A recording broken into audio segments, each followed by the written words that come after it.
अगर किसी महिला के साथ अत्याचार होता है मानसिक रूप से या शारीरिक रूप से, जहाँ पर घर के सदस्य घर के अंदर उसके साथ हिंसा कर रहे हैं, वहाँ पर उस महिला के पास अधिकार है कि घरेलू हिंसा अधिनियम के अंतर्गत वो मामला दर्ज करवाए।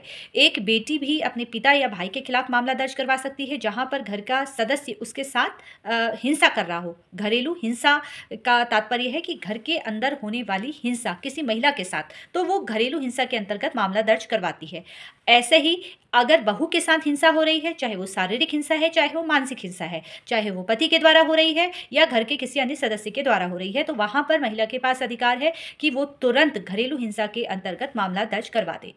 लेकिन अगर बात की जाए किसी पुरुष के साथ अगर घरेलू हिंसा हो, तो अब आप ये कहेंगे कि पुरुष वर्ग के साथ घरेलू हिंसा तो होती ही नहीं है। तो मैं यहाँ पर आपको एक उदाहरण के ज़रिए बताती हूँ, और शायद आपने वो वीडियो देखा भी होगा जिसमें एक महिला अपने ससुर को, जो ससुर बेड पर बैठे सोए हुए थे, उनके ऊपर वो जलता हुआ एक पेपर फेंकती है जहाँ पर वो उनके बेड पर आग लगाती है। शायद आपने वो देखा होगा। अब अगर आपने वो वीडियो देखा होगा तो उस वीडियो में साफ तौर पर दिखाई दे रहा है कि एक महिला एक पुरुष के साथ अत्याचार कर रही है, हिंसा कर रही है, जहाँ पर उसके द्वारा उसको घरेलू हिंसा का शिकार वो पुरुष है। अगर आपने ये वीडियो देखा है तो कमेंट बॉक्स पे अवश्य कमेंट कीजिएगा। देखिए, तो ऐसे बहुत सारे पुरुष हैं जिन पर अत्याचार होता है उसकी पत्नी के द्वारा, या पत्नी सास ससुर के ऊपर अत्याचार कर रही है।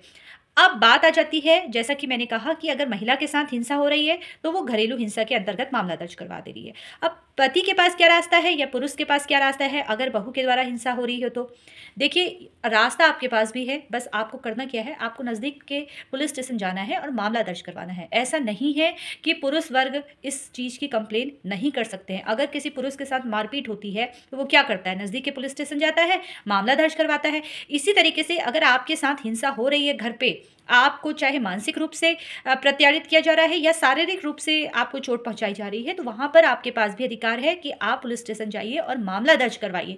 लेकिन यहाँ पर थोड़ा आपको मामला संभल कर दर्ज करवाना है। इससे पहले आपके पास एविडेंस होने चाहिए। एविडेंस कैसे होंगे? एविडेंस आपके पास ऐसे होंगे कि आपके पास इलेक्ट्रॉनिक जो भी आजकल इतना इलेक्ट्रॉनिक टाइम आ गया है कि आप क्या मोबाइल तुरंत उठाइए, वीडियो बनाइए, ऑडियो रिकॉर्डिंग बनाइए, और उस ऑडियो रिकॉर्डिंग के जरिए या वीडियो रिकॉर्डिंग के जरिए आप सारे सबूत इकट्ठा कर सकते हैं। अगर अभी आपके साथ उत्पीड़न हो रहा है, आप घर में हैं, आपकी पत्नी उत्पीड़न कर रही है या एक बहू अपने ससुर पर उत्पीड़न कर रही है, सास पे उत्पीड़न कर रही है, तो वहाँ पर अपने मोबाइल का प्रयोग कीजिए, साक्ष्य इकट्ठा कीजिए और उस सबूतों के साथ आपको पुलिस स्टेशन जाना है। अब आप ये कहेंगे कि पुलिस वाले हमारा मामला नहीं लिखेंगे, तो हमारे पास क्या रास्ता है? देखिए, अगर थाने में आपकी रिपोर्ट नहीं लिखी जाती है, आप पुलिस अधीक्षक के पास जाइए। आप अपने बातों को जो भी आपके पास एविडेंस है, आपको एक एप्लीकेशन लिखनी है और वहाँ जो भी आपके साथ घटना घटित हुई है उस पर एक एप्लीकेशन लिखिए और वहाँ पर कंप्लेन दर्ज करवा सकते हैं या एफआईआर दर्ज करवा सकते हैं। अगर पुलिस वाले भी आपका मामला लिखने से मना कर देते हैं तो आपको सीधे न्यायालय जाना है। न्यायालय में आपको मजिस्ट्रेट के समक्ष ये बात बतानी है कि मेरे साथ इस तरह से घर पे हिंसा हो रही है, शारीरिक हिंसा हो रही है या मानसिक हिंसा हो रही है। सबूतों के साथ आप वहां पर जाइए। देखिए, मजिस्ट्रेट के पास जाने से पहले आपको पुलिस अधीक्षक के पास जाना होता है।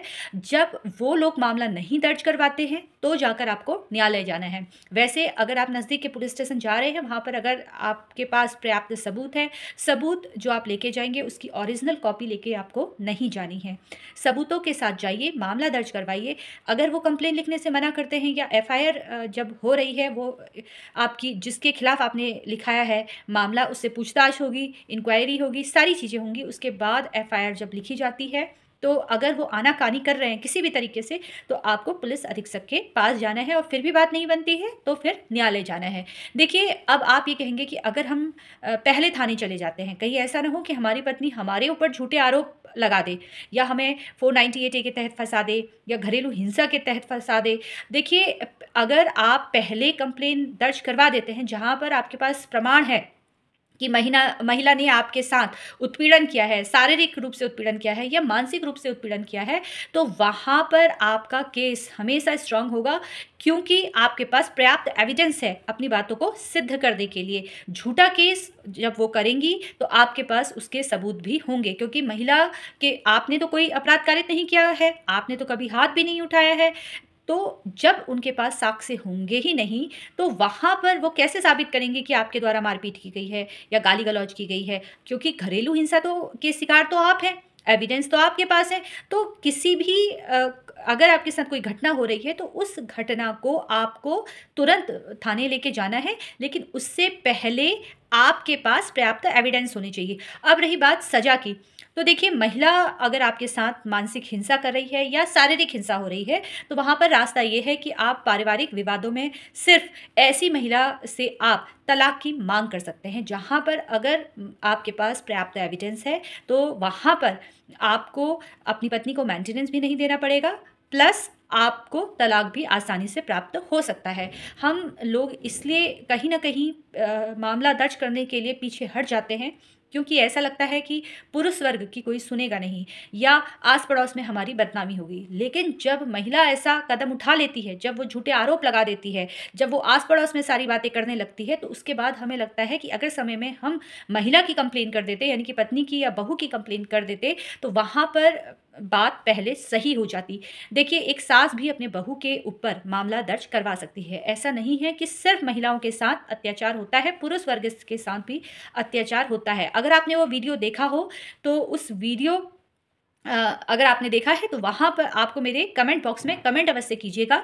जो वीडियो मैंने आपको बताया था कि एक महिला थी, वो मैंने देखा था, बट अभी यहाँ पर मैं साझा आपके साथ नहीं कर पाऊँगी, जिसमें बहू अपने ससुर के ऊपर कुछ पेपर से आग जलाने की कोशिश कर रही थी। तो ये चीज़ें भी घरेलू हिंसा के अंतर्गत आती है।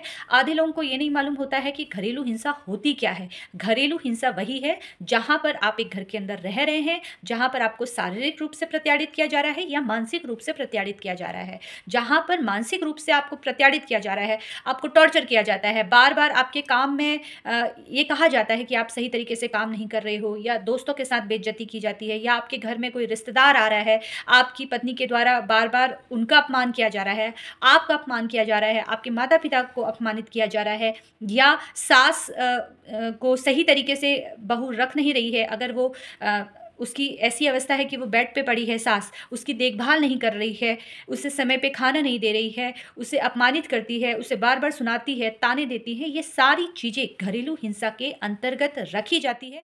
अगर आपके साथ भी घरेलू हिंसा हो रही है तो सबूतों पर विशेष रूप से आपको ध्यान रखना है, और इसी तरीके से मुझसे जुड़ते रहिए। अगर वीडियो पसंद आया हो तो इसको लाइक शेयर करना बिल्कुल भी ना भूलें। साथ में अगर आप मेरे चैनल पे पहली बार जुड़े हैं तो यहाँ पर आपको इस चैनल को सब्सक्राइब करना है, और इसी तरीके से आप मेरे यूट्यूब चैनल, फेसबुक पेज और मेरे इंस्टाग्राम ID से जुड़कर मुझसे संपर्क कर सकते हैं। अगर आपके भी प्रश्न हैं तो आप कमेंट बॉक्स पर अपने प्रश्न मुझसे पूछ सकते हैं। जब भी मुझे समय होगा उस पर वीडियो बनाकर अपलोड कर दूंगी। धन्यवाद।